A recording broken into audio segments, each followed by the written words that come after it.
Boa noite a todas e todos.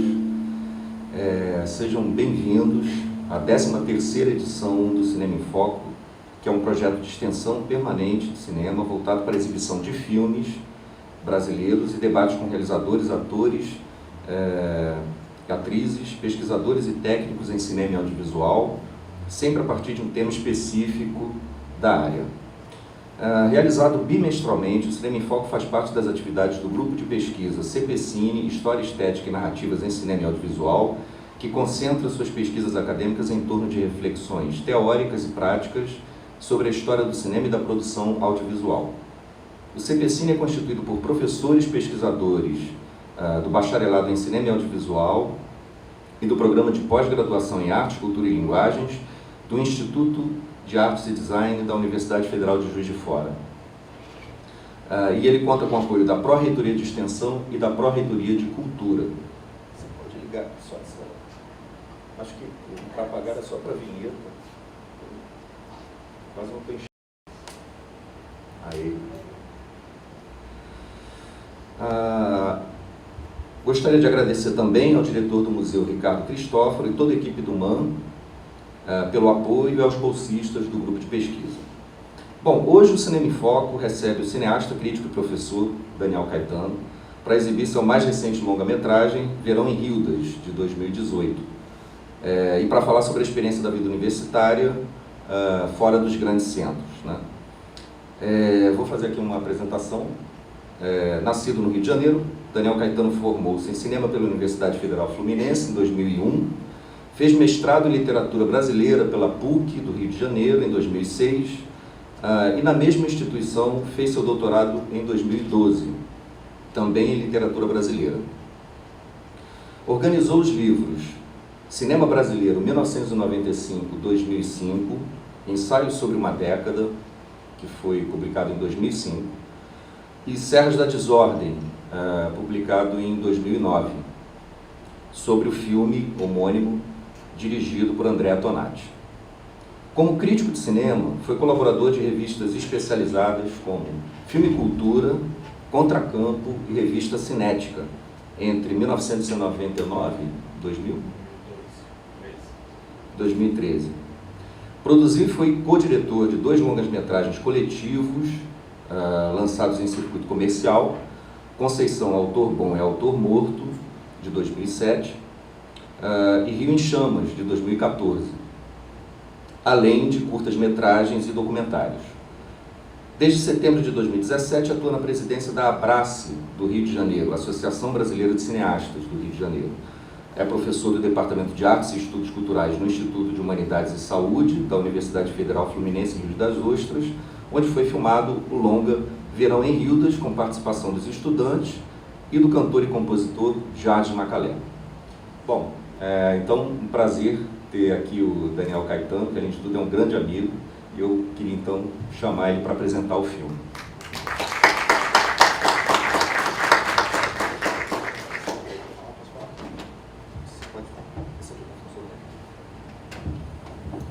Oi. Pronto. Bom, legal estar aqui. Agradeço pelo convite. Bom, barato. Esse filme foi feito dentro de um certo ambiente universitário, então é legal estar trazendo aqui. Acho que vocês vão poder, enfim, de alguma maneira ver uma experiência de vida que é muito próxima da que vocês vivem. Foi feito, então, o elenco é composto pelos alunos do curso que eu dou aula, e com um certo misto de ficção e documentário, tentando mostrar como é que é o cotidiano de quem foi para Rio das Ostras para estudar e mora lá, dentro daquele ambiente. Enfim, passando por uma polêmica muito bizarra que surgiu em dado momento, que o filme tematiza. E também acho que já estou antecipando demais, né? Vamos ver o filme e depois a gente conversa um pouco. Obrigado aí todo mundo pelo convite, né? Muito obrigado, Luiz Alberto, Morris.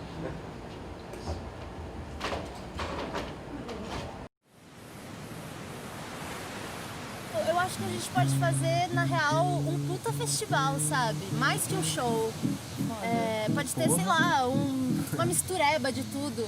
Chama uma galera de performance também, né? Óbvio.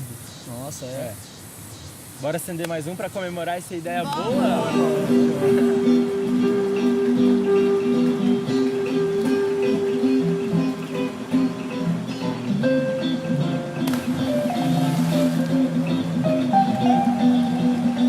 É que pra mim as coisas estão sendo um pouco diferentes. Tá todo mundo muito animado. Eu tô achando isso muito lindo e tal, mas você vai embora, né?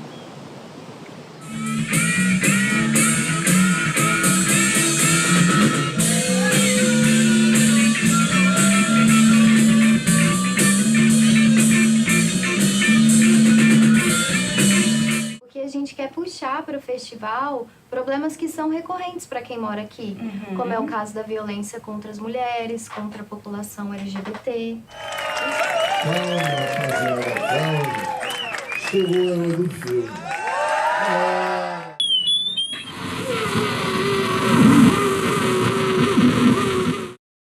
Como assim? O que aconteceu? Cara, a galera se emocionou, o reitor já tá se envolvendo na cena, a performance foi meio chocante, assim.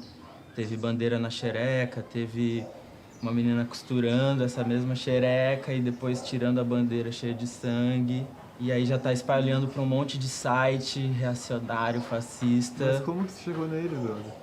Foi a partir do evento que tinha lá no Facebook, tinha uma descrição e tinha um nome, xereca satânica, performance. Era uma brincadeira. Eles em nenhum momento falaram que a performance chamava isso ou nada disso. Naquele mês, teve um estupro dia sim, dia não, assim, estatística. Que a cada 2 dias uma menina era estuprada. Nada, era um matagal que a gente foi lá, fez um mutirão, tirou o lixo, fez o grafite. E sem ninguém ver. Sem ninguém ver. Então foi uma coisa que, do miúdo...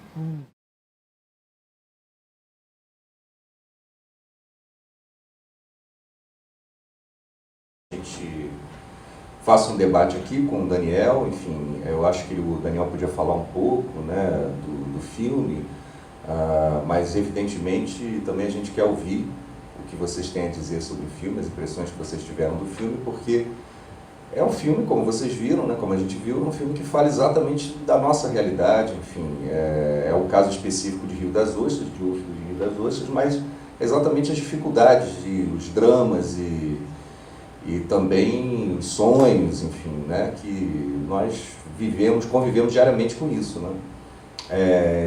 Enfim, eu vou passar aqui para o Daniel, porque acho que talvez você... Ou então abrir, né? Realmente, às vezes, acabaram de ver o filme, não sei se eu tenho muito o que dizer antes de vocês, né? É uma questão que... Enfim, deu trabalho, mas está aí, né? Ficou pronto. O bom de filme é quando fica pronto, né? Filme bom é filme pronto, né? É ótimo. Não sei se vocês querem fazer uma pergunta, se você quer, mas... Você quer fazer uma pergunta? Isso aqui...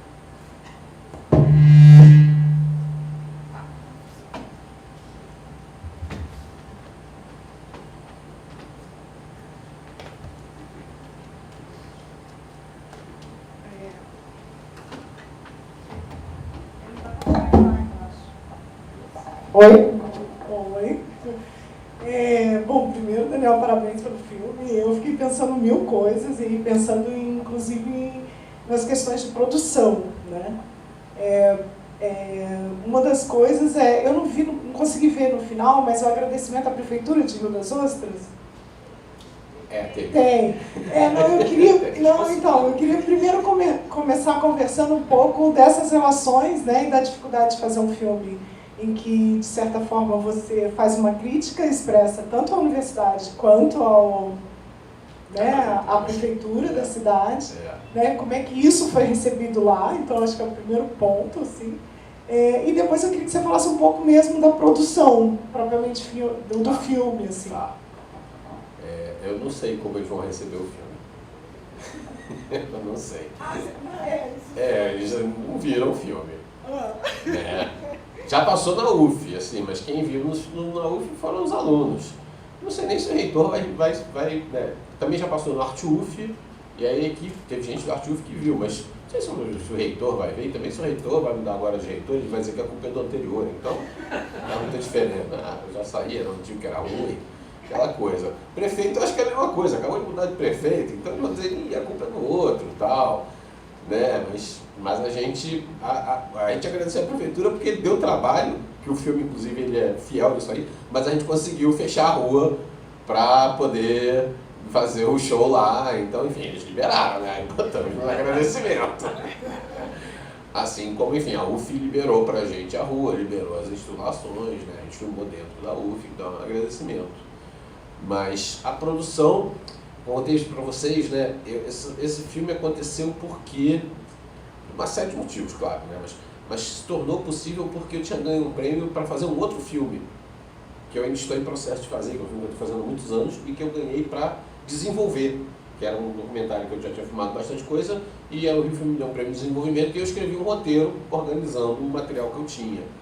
Como roteirista eu fui pago e recebi um determinado valor que me permitiu chegar para esses alunos e propor, olha, eu posso garantir alguns gastos básicos, né? Eu poderia me sustentar indo às ostras durante um período, poderia pagar transporte, alimentação e depois poderia garantir uma finalização. Tinha equipamentos, ia precisar que eles se doassem se eles quisessem fazer o filme. Eu apresentei a proposta, cheguei, fiz uma reunião que primeiro chamei as pessoas que eu já tinha na cabeça e falei, eu quero fazer um filme com vocês, vamos fazer? Eles, vamos. Aí depois a gente abriu no grupo assim, bom gente, vamos fazer um filme, alguém quer juntar? E aí mais gente se juntou. Foi feito então com um trabalho voluntário mesmo, né? Enfim, toda a produção, a finalização não, eu contratei profissionais, o montador, o editor de som, o colorista, né? Essas coisas, essa etapa eu paguei, mas o trabalho dos alunos eles se doaram. Tanto trabalhando na produção, tiveram que levantar um diálogo no festival, um diálogo no festival aconteceu mesmo, né? Quanto com atores. Que alguns tinham a missão de ser atores, outros nunca tinham pensado nisso. Né? E, enfim, se viraram, velho, o truque do neorrealismo, né? Você pega a pessoa para ela fazer um pouco aquele universo dela, né? Que traz uma certa verdade do ator não profissional. Né? Eu em dado momento, eu fazendo filme, eu dizia assim, isso aqui a gente está fazendo um truque que é muito velho, porque eu dou aula de cinema lá, né?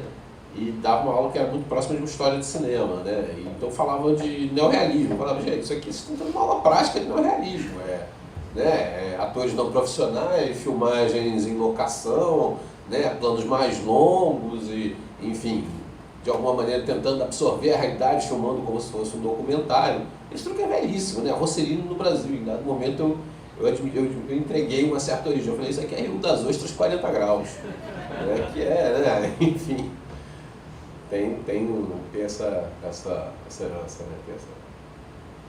Não sei se eu respondi.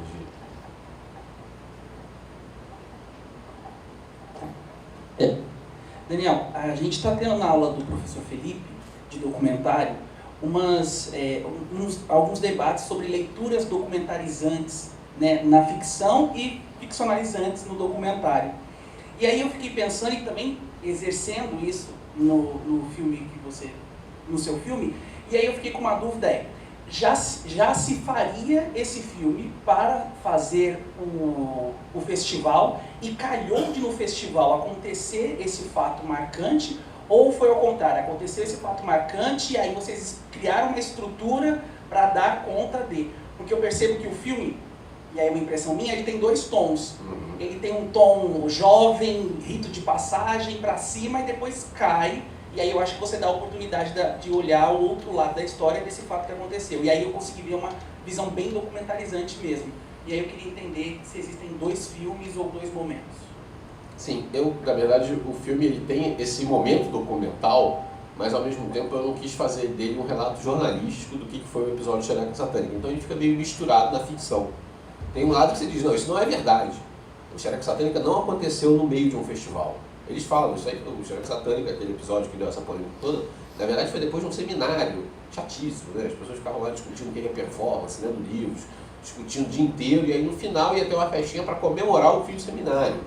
E aí, como tinha tido uma polêmica muito forte, que aí também é outra história, não vou contar em detalhes, mas os alunos quiseram chamar uma performer para participar dessa festa aqui, uma performer que fosse daquelas que gostam de chocar.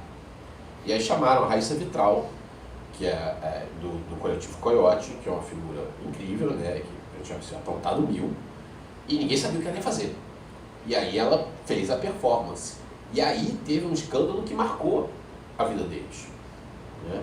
O Lando estava lá, de repente ela pode depois também contar um pouco como é que foi uma coisa muito forte para eles. E quando eu fui fazer o filme, esse filme nasceu porque eu tinha um roteiro antigo que ia acontecer uma coisa muito parecida com eles do que eu tinha no meu roteiro que eu nunca tinha filmado. O Matheus Martini, que vai viajar para Londres, na verdade ele de fato passou 6 meses em Portugal. E aí de fato namorava Alice e tal, ia ter tudo aquele momento em que de alguma maneira o grupo ia se desfazer. E eu falei, pô, Matheus, um cara que eu gosto muito meu, vamos fazer esse roteiro, a gente muda, faz uma coisa mais documental daqui. E aí ele me falou, tá, mas vamos botar a Xereca Satânica, vamos falar desse episódio. Se a gente vai falar da nossa geração, vamos botar. Foi um apelo deles mesmo, do Matheus e de outras pessoas falaram, não, vamos colocar. Então a gente meio que mistura, sabe? Porque a Xereca não é um episódio que acontece no final de um festival. Foi um outro lance, mas foi algo tão intenso que a gente falou, então a gente faz o seguinte, o festival acaba com uma performance, e aí a gente mistura documental e ficção, fica uma coisa meio nebulosa, mas né, também não fica todo arranjadinho, todo costuradinho, explicadinho, não, fica meio, e aí, o que é isso? Isso aconteceu, como é que foi? Mas eles estão falando de fato, aquela roda de conversa, falem aí como é que foi para vocês. Né, eles estão lá dando depoimentos deles, porque foi muito forte mesmo, quer dizer, você imagina, acontece uma polêmica que de repente, nacionalmente, todo mundo para e olha para aquela cidade, e dentro da cidade as pessoas passam a tratar eles de uma forma muito agressiva. Os pais ligam, olha, você tem que sair dessa universidade, isso aí é um absurdo, não pode cair. Então uma coisa que para eles foi muito marcante. Aí isso entra no filme, né? Que é uma coisa muito do nosso tempo, né? Esses linchamentos virtuais, esses movimentos gigantescos, de repente acontece e te atropela. Você tem que... Alguém lá pedindo a palavra. Oi, Daniel, tudo bem? Bom, primeiramente, parabéns, né? E eu gostaria de falar um pouquinho assim, a respeito do seu filme, porque assistindo eu me lembrei bastante das propostas assim, do Gus Van Sant, do Larry Clark, né, de representar a juventude. E eu sei que, assim, com base nas perguntas que já fizeram, você já até respondeu um pouquinho, né, a respeito dessa relação com os meninos que não são atores, na verdade, e que você dialogou um antigo roteiro com uma certa perspectiva documental e tal desse episódio, né, e que causa uma certa estranheza. Então eu gostaria de saber assim, um pouquinho mais como que foi a relação desses jovens atores, né, na verdade não atores profissionais, com esse roteiro. Porque nesse filme, nos filmes do Gus Van Sant, do Larry Clark, né, assim, das vezes que eu procurei saber um pouquinho mais a respeito, existia, né, essa questão do diálogo com os atores e tal. E, assim, parabenizo pela, de certa forma, assim, há uma fidelidade, né, a esse universo juvenil, adolescente, aquele âmbito praiano e tal. Então, assim, eu gostaria de saber um pouquinho mais como foi essa relação com os meninos. Olha, foi assim, quando eu tive essa ideia de filmar esse roteiro antigo, aí eu falei com o Matheus, me ajuda e reescreve o roteiro. Falei com o Matheus e mais um outro amigo, falei, vamos lá, vocês mandam um braço, obviamente eles não fizeram. E aí ia passando o tempo, ia chegar a viagem dele, aí eu, não, então eu vou mexer. Aí eu fiz o roteiro. Só que, primeiro eles tinham liberdade sempre, claro, de algum grau de improviso, sendo que alguns improvisavam muito mais que outros. A minha sensação quando você trabalha com atores não profissionais é que é legal você entregar alguma coisa para a pessoa saber que caminho seguir. E aí daí ela muda no seu caminho, vai de sua maneira, mas você não entrega nada. Um ator profissional bom, ele consegue ir, mas o ator não profissional, ele às vezes pode ficar vendido, né? Não sabe o que falar, não sabe o que fazer, então eu acho importante ter uma linhazinha para eles se construírem. Agora, ao longo do filme, além dos improvisos, né, da Daiane inventava cenas sozinha na hora, era genial. A Alice Gorman, que é uma das protagonistas do filme, né, ela me chegou com propostas de cenas no meio do filme, assim, já filmando, ela falou, não, olha, e aí um dia ela chegou com uma cena escrita. Tem uma cena aqui que foi escrita pela Alice. que ela, né, ela simplesmente disse, olha, eu acho que tem que falar mais disso aqui. Posso? O que você acha dessa cena? Aí eu olhei, pô, tá linda. Uma cena romântica, bonita, emocionante e tal. Né, que só ela poderia propor. Aí a gente fez a cena dela, além de algumas outras coisas, aquele picho e tal, foram propostas deles. Então, de alguma maneira, quando eu fui fazer o filme, eu queria que o roteiro fosse vazado. Tentei, assim, né, tipo, vocês podem propor. Ao mesmo tempo, eles estavam com muita carga de pressão, né? Então, é óbvio que os caras não iam poder ficar propondo coisa o tempo todo. Até porque eles eram produtores. E produtor, como vocês sabem, só propõe a coisa com o pé no chão, né? Então, não quer criar muitos problemas. Eles são produtores culturais, eles iam com certo cuidado e estavam, ao mesmo tempo, com a pressão de ter que atuar. Vários deles ficavam nervosíssimos, que é normal, né? Imagina vocês, assim, tipo, não sou ator profissional. Agora você vai dizer, né? Bom, vamos lá, o que eu faço? E aí eles saíram, acho que incrivelmente bem. Propuseram também chamar uma amiga nossa que trabalhava com preparação de elenco, a Eide, que também deu uma ajudada neles, e acho que foi isso, assim, o roteiro nunca foi um roteiro de ferro. Eu tinha uma organização das cenas, né? Aqui vai acontecer isso, aqui vai acontecer aquilo. Algumas coisas tiveram que mudar ao longo do caminho. Né? Tinha um dia que a gente ia filmar que devia ter sol escaldante na universidade. Aí, nos dias que sol escaldante a gente não filmou lá, e os dias que a gente ia filmar não tinha sol escaldante. Né? E o calor da universidade lá é uma coisa complicada. Não, tudo bem, caiu a cena, a bola para frente. Aí fizemos outra coisa que cobriu a coisa dentro da parte narrativa. Fizemos com chuva mesmo, uma outra relação. Mas é isso, o roteiro tem... Você vai trabalhar numa situação de baixo orçamento e atores não profissionais, tem que ter tarima, né? Tem que dar um swingzinho, né? Tem que conseguir ter uma abertura para que as coisas aconteçam.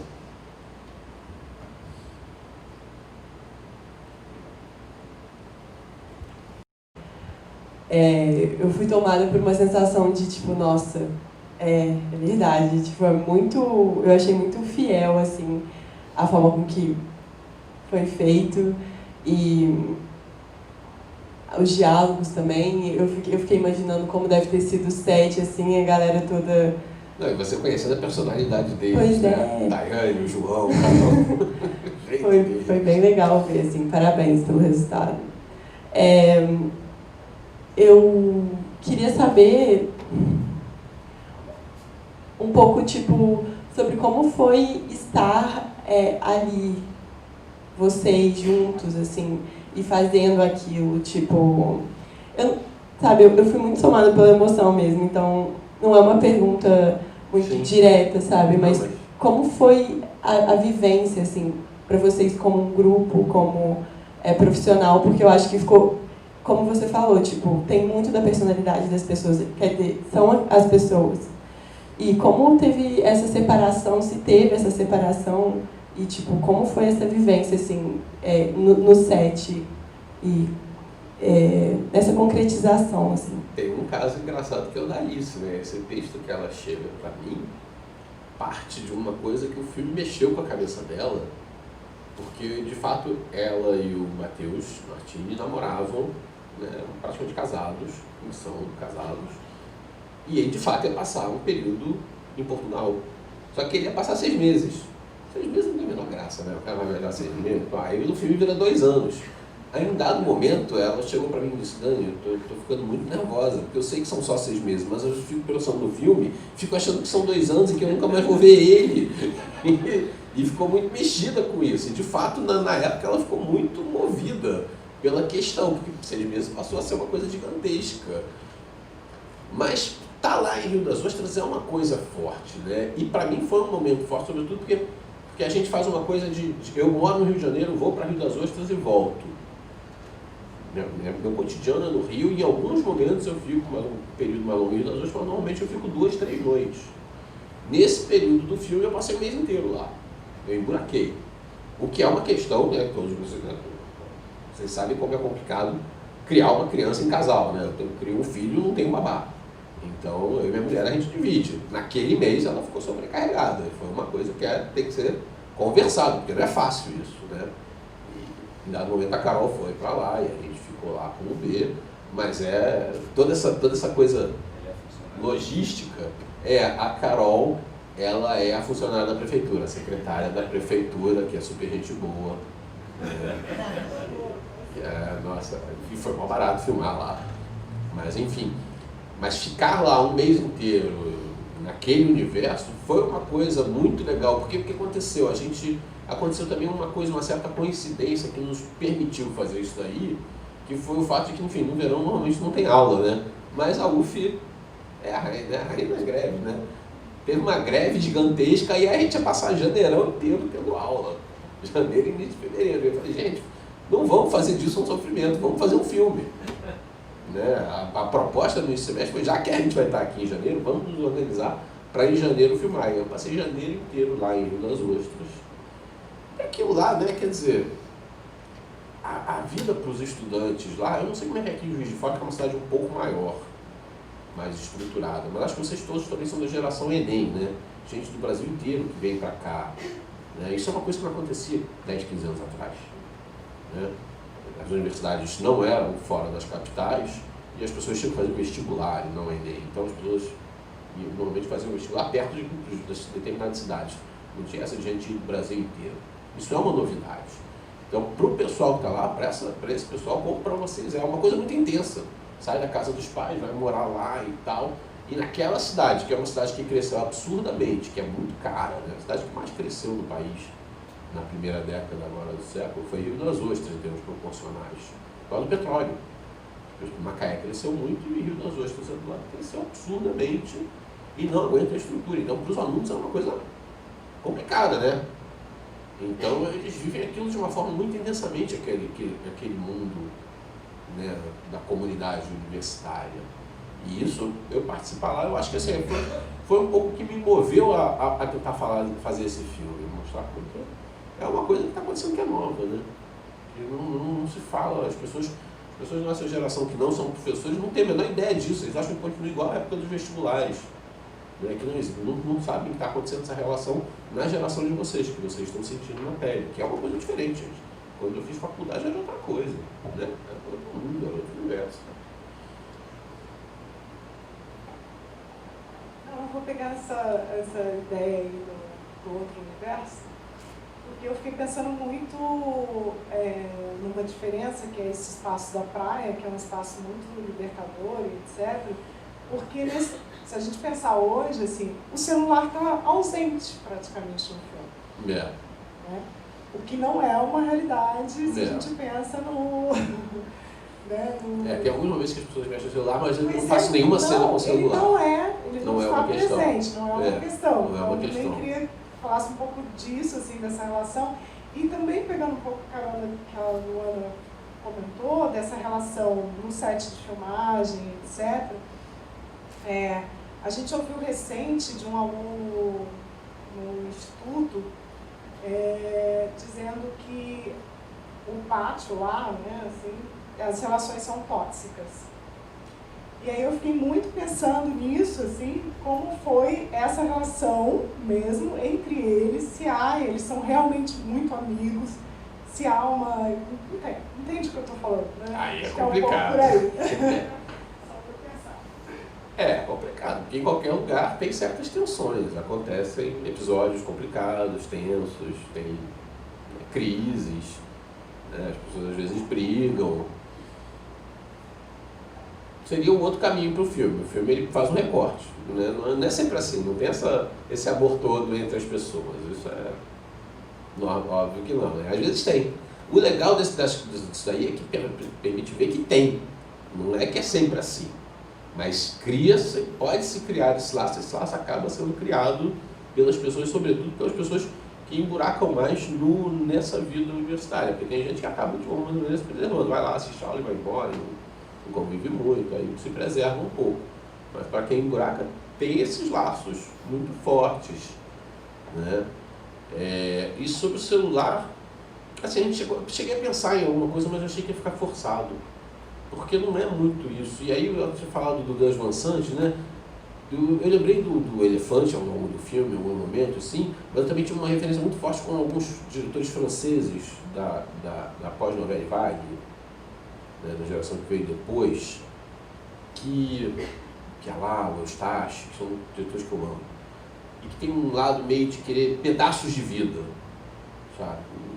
Que ela falava disso, né? Morceau de vida, um negócio de pedaço. Você pega um pedaço da vida e não precisa você criar uma introdução para o espectador para ele entender, não. De repente você joga o cara lá no ambiente para ele entender que o negócio é assim, para se ambientar. Eu acho que isso tem uma relação de dureza que a pessoa de repente, opa, o que está acontecendo aqui? Quem são essas pessoas? Que universo é esse? Que eu acho interessante. E o celular não é isso, porque a pessoa está meio que se retirando para se colocar no seu. Então tem também outras coisas, por exemplo, numa produção de qualquer evento, as pessoas ficam no telefone falando, né? Celular, ou vídeo, falam, não, você... né? Então fica discutindo papel. Eu tentei tirar tudo isso, assim, de alguma maneira, que é o momento de um certo isolamento. É mais esses encontros, essas confusões, né? O momento que as pessoas falam, não, peraí, silêncio. Né? Uma coisa mais das relações entre eles. Mas o filme privilegia isso, é óbvio. O filme é um recorte, né? Ele tenta ser muito, muito verdadeiro, mas ser verdadeiro não quer dizer que ele mostra toda a verdade.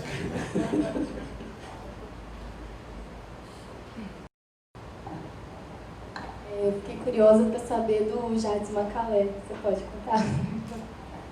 Eu já tinha feito um filme com o Macalé, que era o Conceição, autor bom, autor morto.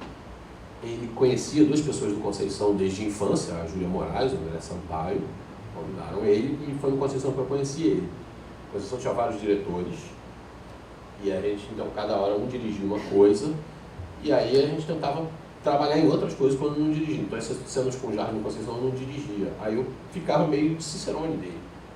Então, eu fiquei amigo dele e tal. E aí, sempre que a gente se encontrava, ele me falava, a gente tem que fazer um filme diferente, tem que fazer outro filme e tal. E, claro.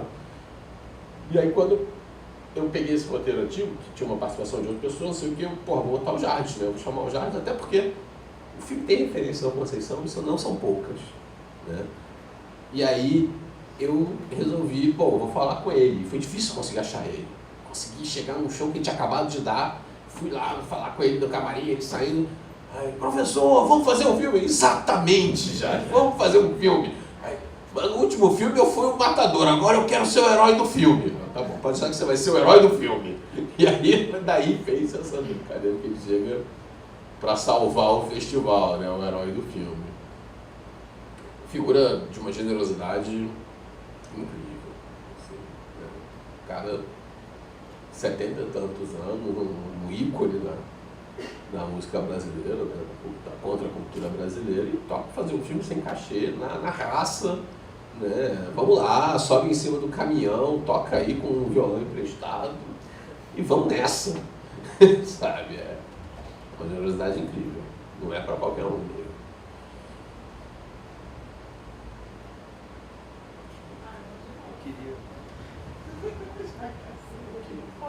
Pode.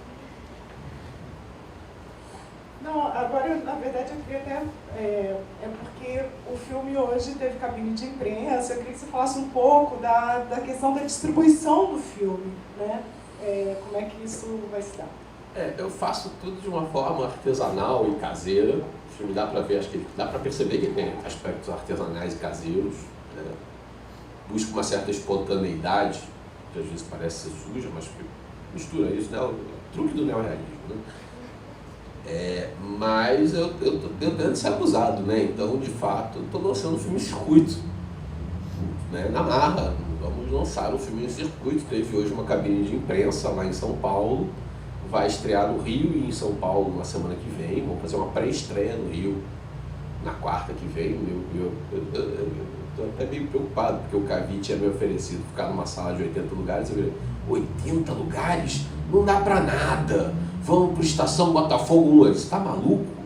250 lugares? Vai, pede, aí pediu. E agora vamos, tem que encher uma sala de 250 lugares. Meu Deus do céu, que fria que eu me meti. Né? Mas eu estou lançando num esquema de distribuição da minha própria empresa, com apoio do Cavi.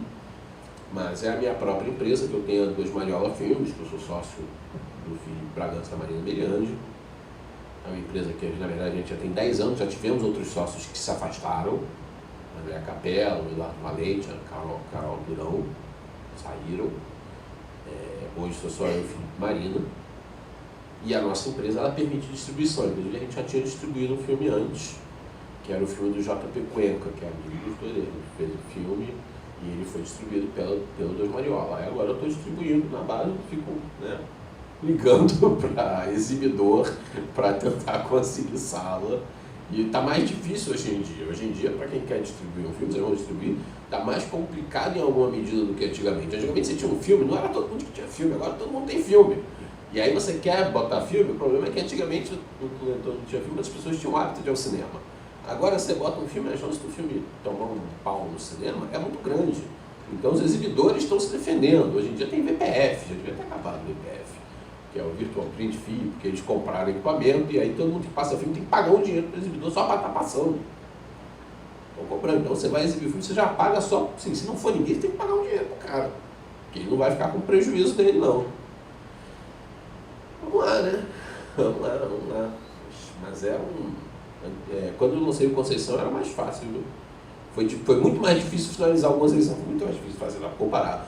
Mas a distribuição, a gente estava na Rio Filme, estava tranquilo, passou em 30, 40 cidades, nem precisei me preocupar, 30, 40 estou exagerando, mas foi mais de 20 cidades. Fiquei bem relax, sabe, né? Viajar agora, isso aqui não, eu tô dando cabelo branco.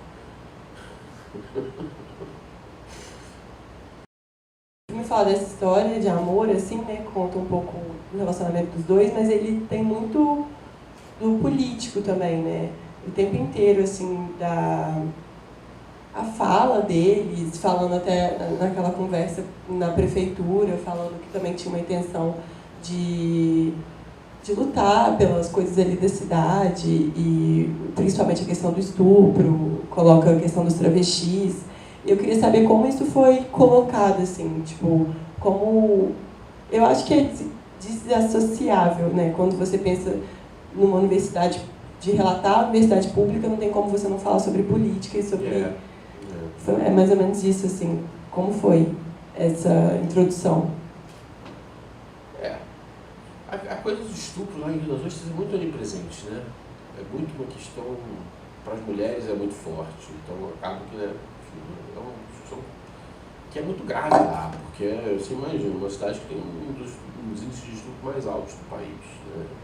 As pessoas chegam lá para tentar e não tem a menor relação com a cidade e tem uma relação profundamente agressiva com a sociedade e cometem crimes, é uma coisa violentíssima. E, enfim, o pessoal de Rio das Ostras tem uma cultura também profundamente machista, então, quer dizer, fica uma coisa muito, muito difícil de lidar com isso. Eu acho que é uma coisa que é o amor deles mesmo, de vocês mesmo, dos alunos, né, chegaram, vamos tratar disso, né, a coisa dos transexuais que ficam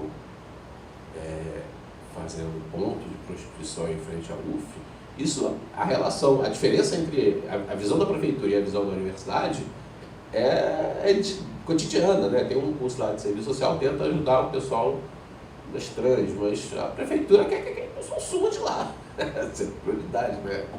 Botar ordem na cidade. Eu acho que é exatamente o que você falou, é impossível chegar e falar de universidade pública e da situação dos alunos de uma universidade pública numa cidade do interior como essa, sem observar todos os aspectos políticos, né? De relações, de como é que eles vão conseguir, de fato, sobreviver naquele cotidiano, né? É uma biopolítica mesmo, né? Como é que você vai conseguir ter a sua vida aqui, ser respeitado sem ser agredido por ser gay, por ser mulher, por ser transexual, às vezes mesmo por se vestir de uma forma diferente, que é uma coisa que acontece, né? Então, eu acho que é meio que aflora meio naturalmente, né? E a relação do campus com a prefeitura é muito tensa, né? É uma relação, a prefeitura tem uma longa história, porque um prefeito levou para lá, e o outro prefeito, na verdade, ganhava bolsas de escolas particulares para trocar por voto, e aí o cara não queria que tivesse a UF, então boicotava a gente. É uma coisa complicada, mas a prefeitura ela não acolhe, né? Ela não apoia de fato. Então, tanto que a gente não tem o menor pudor, não, vamos falar a coisa como ela é. Assim, não é uma relação favorável. Talvez agora mude, porque os dois prefeitos que ficavam se sucedendo, eles um foi cassado, o outro perdeu os direitos políticos, nenhum dos dois pode concorrer. Aí entrou um cara que nunca foi prefeito de nada e que ninguém sabe o que ele vai fazer, porque era tipo, não tinha base eleitoral. Vamos ver se o cara de repente melhora, de repente piora, se Deus quiser. Enfim.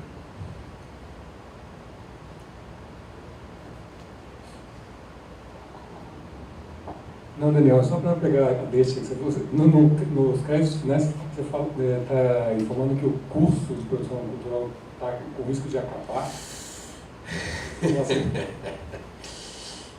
Isso aconteceu depois das filmagens. Isso é um velho projeto que tinha lá, que é complicado, que passa muito passa por vários fatos. É um caldo de coisas. Eu acho que assim, a UF não deveria ser a Universidade de Rio das Ostras. Começou sendo polo, tinha que ir. O projeto do polo é virar uma nova universidade. Tinha que virar uma nova universidade. Tinha que virar. Universidade Federal da Região dos Lagos. Vamos ver a crise, né? Então, mas também tem interesses lá de gente que não quer sair da UF, porque a UF é uma das maiores universidades do país. O sindicato da UF é um dos sindicatos mais fortes do país. Então é complicado, porque assim, às vezes o que seria melhor para a instituição, para o instituto, não é melhor para determinados planos. Então, um curso de produção cultural, notadamente, os professores quase todos moram no Rio. Eu moro no Rio, a maior parte dos colegas moram no Rio, alguns moram no Rio das Ostras, poucos. Mas o campus é muito maltratado dentro da UF. Se você compara o que aconteceu na UF e outros campos em Rio das Ostras, por conta de oposição política, que tem a ver também com o pessoal querer continuar no sindicato, por conta de oposição política, a relação entre a reitoria e o campus de Rio das Ostras é muito pior do que todos os outros campos. Então eles querem que aquilo lá se destrua. Então eles estão deixando aquilo lá sucatear de uma maneira muito violenta e já tem muitos anos isso. É anterior a esse sucateamento do governo Temer. A UF maltrata a gente lá em Rio das Ostras. Isso é complicado. E aí eu entendo assim, eu dizer para os meus colegas, o problema é o seguinte, eu acho legítimo que a gente pleiteie, que a gente não quer ser mártir e que a gente quer que ou aqui tenha as mesmas condições que tem a UF inteira, ou, enfim, não vai viabilizar. Ninguém está lá para ficar vivendo no pior dos mundos. Mas não podia acontecer agora, nesse momento que a gente está vendo desse governo, que é uma coisa muito braba. Mas um grupo de professores, meus colegas, se mobilizou para tentar acabar com o curso agora, cerca de 2 anos. E isso foi logo depois que a gente tinha filmado. Quando a gente estava filmando já tinha um certo ambiente, mas isso não é tão filme, mas quando a gente estava. Logo depois aconteceu isso, teve alguns episódios muito estressantes, muito bravos lá. Eu me posicionei contra, então, assim, sem querer me fazer de herói ou de mártir, mas eu passei por uns maus bocados, por coisas que aconteceram lá. E eu já sabia que isso não ia acontecer tão fácil. Eu avisei para eles, os alunos não vão deixar, gente. Aí alguns me culparam porque os alunos não deixaram, né? É matar o mensageiro. Você avisa, vai chover. Aí chove, a culpa é sua. Pô, eu posso fazer, gente. Estava na cara que isso ia acontecer. Então, criou-se um ambiente lá que está um pouco hostil, uma relação de desconfiança entre professores e alunos, não todos, mas vários professores e os alunos. E a comunidade lá está sob risco, sim. Tipo, vai depender muito do próximo governo. Por sorte, conseguimos chegar ao final do governo Temer sem dar nenhuma... Né, nada de definitivo foi tomado, no momento que eu não tenho. Mas chegamos até o final do governo. Agora vai ser no próximo governo. Né? E aí, qual vai ser? Vai deixar a gente ao Deus dará? O Deus dará é complicado, né, amigo? Ele ficar lá de herói, cara, tudo caindo aos pedaços. Não, dá uma melhoradazinha aí, senão não tem condição mesmo. Mas o timing foi muito esquisito, né? E aí o filme acabou, de alguma maneira, tentando se transmutar numa peça de defesa, né? Porque as pessoas que queriam terminar o concurso diziam que lá é horrível, que é a pior coisa do mundo. Né? Os alunos de Niterói são muito melhores, muito mais inteligentes, né? As condições ali são péssimas. Aí chegou uma professora que deu aula no FRJ e disse, no FRJ da Praia Vermelha as condições são piores que aqui. Então, quer dizer, tem um... E aí o filme, eu acho que ele acaba sendo uma peça de defesa, porque ele mostra que a universidade não é feita só por aula, né? Na verdade, a aula é só a parte que atrapalha, né? O negócio na universidade é, enfim, um ritual de amadurecimento. O negócio, né? As pessoas estão se transformando, né? Estão passando por um momento muito forte, e eles estão passando por um momento muito forte. Eles são profundamente afetados por esse período que passam lá. Como vocês devem ser afetados pelo período que passam aqui. Né? Então, pô, acaba com um negócio desse, assim, nada, não. Porque ele quer dar aula em Niterói, ao invés de dar aula em Rio das Ostras. É complicado, né? Mas são os nossos dias, né? Daniel, você estava falando agora e eu lembrei uma coisa. Qual que é a relação da praia com os alunos? Porque eu estava falando aqui com a Stephanie, porque se a gente estudasse do lado da praia, eu acho que a gente não ia ter problema de sala, discussão, a gente ia resolver tudo. Então eu fiquei pensando, qual que é a relação da praia com os alunos, com a universidade em si? E o foco também é vida universitária, né? E eu fico pensando se eles também têm certas frustrações ou certas tensões que muitas vezes a gente coloca em sala de aula, dessa coisa, a gente vai para o mercado e a gente não sabe se está preparado, e a gente não... E eu acho que eles talvez não, porque eles ficam muito na praia. E aí eu queria ver se isso também foi presente, tanto para eles, quanto se a praia cura tudo.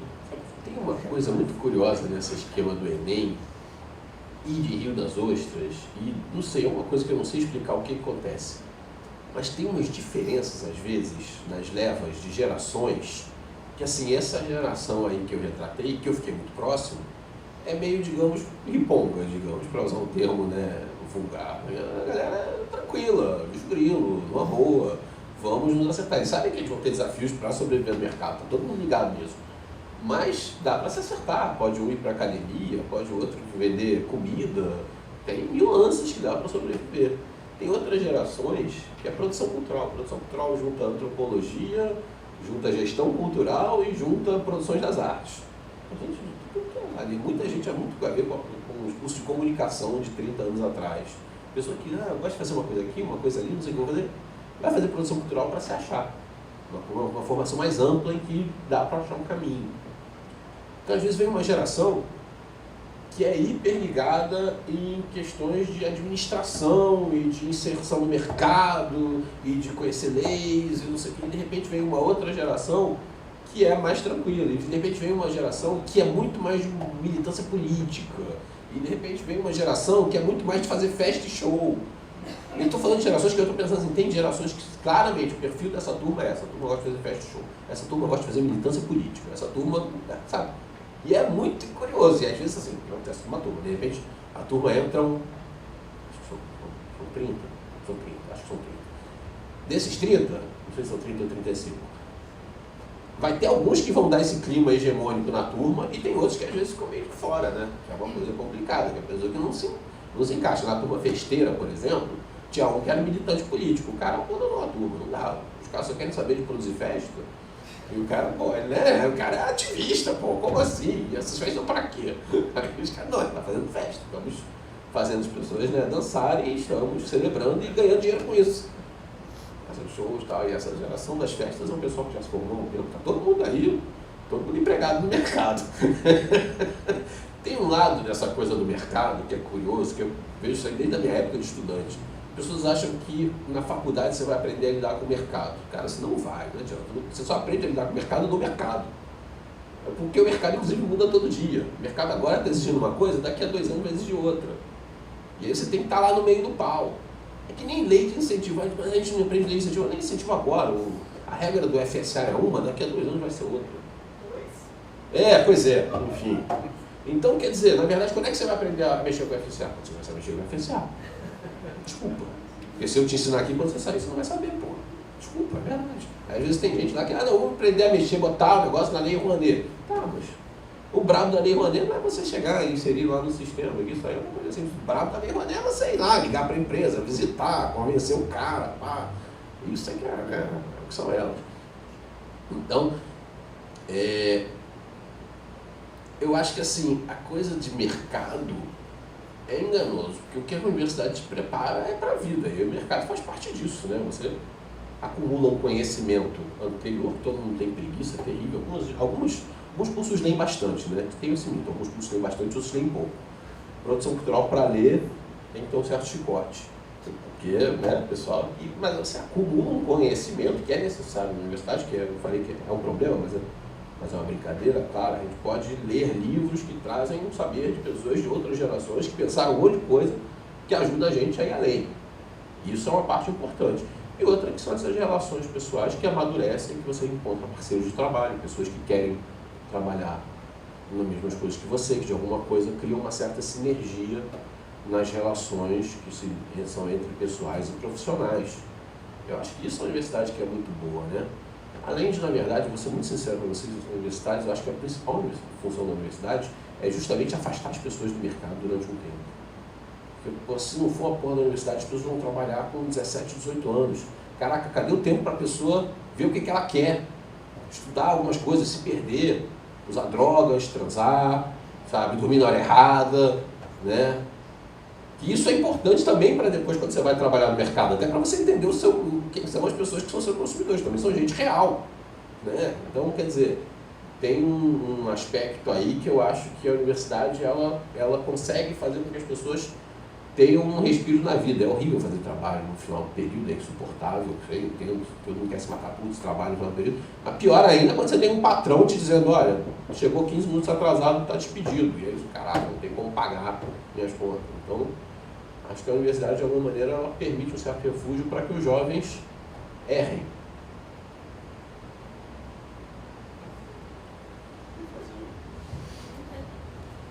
Na verdade, duas questões. Uma tem a ver com o que foi comentado sobre o celular, né? E aí vocês buscaram algumas referências mais contemporâneas, e você falou de uma geração meio riponga e tal. Eu acho que esse filme dialoga, não sei, eu vi um diálogo também com essa geração dos anos 60, né? Não só pela presença do Macalé, mas pela própria postura dos personagens, né? Tratando como personagens, né? E até o fato deles não terem realmente certos vínculos com dados da contemporaneidade, tipo celular e tal, mas a forma como eles pensam, a forma como eles concebem as coisas e as relações e tal. E às vezes até assim, por exemplo, o cara tocando violão e aquela flauta me lembra a trilha sonora do Copacabana Mon Amour, sabe? Então assim, tem umas referências assim que são interessantes. Eu queria saber, se você falou do neorrealismo, eu queria saber se você, como é que é esse compartilhamento aí dessas referências comuns que eu acho que tem, né, dessas contribuições todas aí dessa geração dos anos 60, como é que você compartilha isso com uma geração que é bem posterior, né, que é bem mais nova e tal? Isso é uma pergunta. A outra que foi uma coisa que me chamou a atenção no filme, né? O filme tem um ponto de virada, que é esse negócio da xereca satânica, mas o evento em si, não, a performance. Eu senti, foi uma impressão minha, eu senti que o filme ele foi bem suave até nisso. Ele passa por isso, e o impacto a gente sente depois, quando a gente vê as manchetes do jornal, quando a gente vê as pessoas falando o que aconteceu, eles descrevem. Então, assim, a gente cria a imagem pela descrição. Aí eu queria ouvir você um pouco sobre essa escolha, por que você buscou dessa forma. Teve um amigo meu que é apaixonado por filmes de terror gore, que disse que eu tinha que refilmar, tinha que filmar a xereca satânica, tem que refazer a xereca satânica para filmar. Enfim, seria, mas eu quis trabalhar mesmo com uma memória, que eu acho que de alguma maneira é como se as pessoas ficassem curiosas, caramba, mas o que aconteceu? Deixasse uma ideia de eu não sei o que aconteceu. Que eu acho que é interessante em relação a esse episódio, que eu mesmo não sei, eu não estava lá. Por uma incrível coincidência, eu ia ver a performance, eu ia estar na festa, e um outro filme meu ia estrear, me ligaram às 3 da tarde, dizendo, Daniel, o seu HD está sem o filme. O filme não vai rodar, o filme estreia amanhã. Então, aí eu terminei minha aula, voltei para o Rio e tive que dar um jeito, que era o dia da estreia do Rio em Chamas. Aí eu não pude ficar na festa. A festa foi dia 28, o Rio em Chamas foi dia 29. Então, eu não sabia como é que foi a xereca satânica. Eu vendi o evento sem saber qual é, pelas inscrições. E, pelo que todos me contaram, foi isso. Tinha 50 pessoas lá. Quantas mil pessoas falaram do assunto? Né? Centenas de milhares de pessoas falaram, e só 50 pessoas viram. Né? Então a gente está trabalhando com esse universo de relatos, sobretudo de memória, né? Que confunde, né? Que eu acho que é interessante. Então, eu tive esse aspecto. Essa coisa dos anos 60 tem os dois lados, né? Quer dizer, de fato, enfim, para a gente é uma referência histórica fortíssima, e para eles era também já. Quer dizer, essa galera, essa é uma geração que curte, outras não. Essa é uma geração que curte. Mas também, enfim, aí tem essa relação que é difícil de dizer que é de troca, né? Para mim é uma referência forte, para outras pessoas é uma referência forte. O João, que é o rapaz do violão, que está tocando no final filosofia, ele acabou de se formar fazendo uma monografia linda sobre uma interpretação de Gilberto Gil a partir da ótica do budismo. Foi sensacional. Aí, falando das letras do Gilberto Gil, foi uma apresentação linda. Então, quer dizer, essa referência existe para eles. Por outro lado, assim, é uma coisa complicada para todos nós, o peso que essa geração tem, né? Quer dizer, a gente percebe de alguma maneira na vida cultural brasileira, a gente está tendo uma transformação tal que se produz muito, mas se bomba pouco, né? O que é bombado é uma coisa muito eventual. O que aconteceu na carreira do Caetano Veloso, do Gilberto Gil, do Chico Buarque, não vou falar ainda do João Gilberto, que é um caso mais bizarro ainda. É uma coisa que hoje você imagina, pô, né? Não é mais, né? Faz parte de uma época moderna que passou, né? Então, quer dizer, hoje em dia, todo mundo consegue gravar seu disquinho na sua garagem com uma qualidade técnica, mas, pô, fazer as pessoas ouvirem, você, é o mais difícil, né?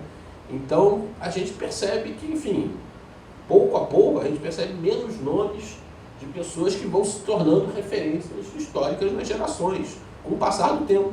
E aí tem essa cultura do medalhão, que a gente está um pouco amarrado, né?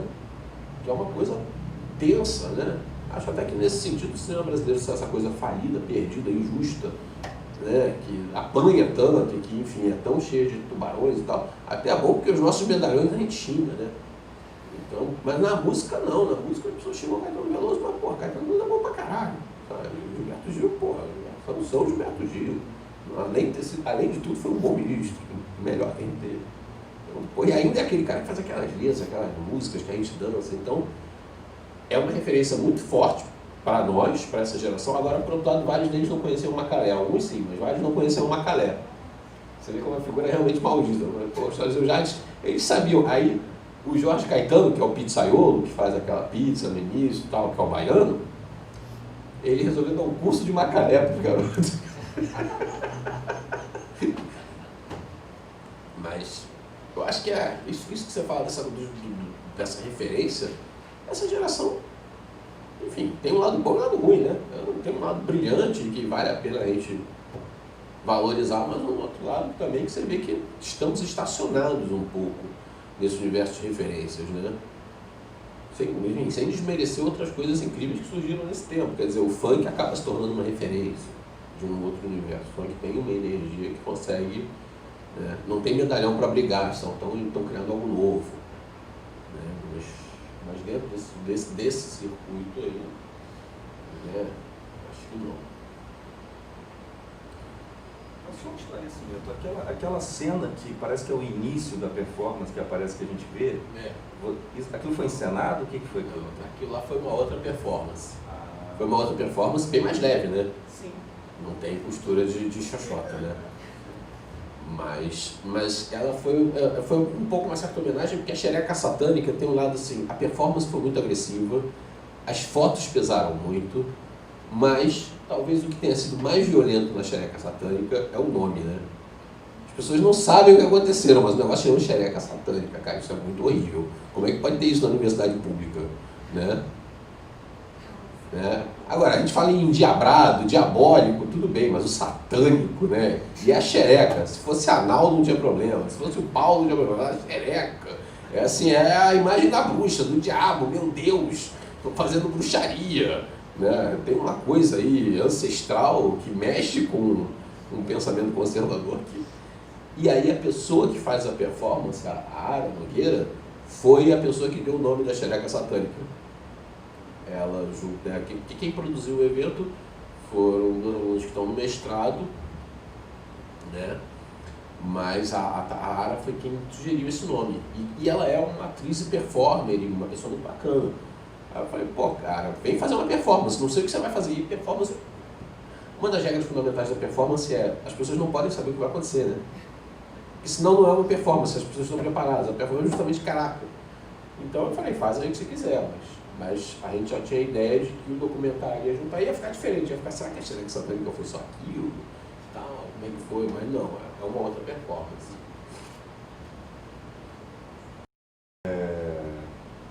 Se alguém quiser uma perguntinha rápida, assim, alguém... Bom, então, Daniel, muitíssimo obrigado, tá? Pela presença, pelo debate. Obrigado a todos, a presença de todos, né? E até o próximo Cinema em Foco, né? Que vai ser, se não me engano, dia... vai ser em novembro, acho que dia 21 de novembro. 28, isso. 28 de novembro. Gente, muito obrigado. Legal aqui essa conversa, muito bom.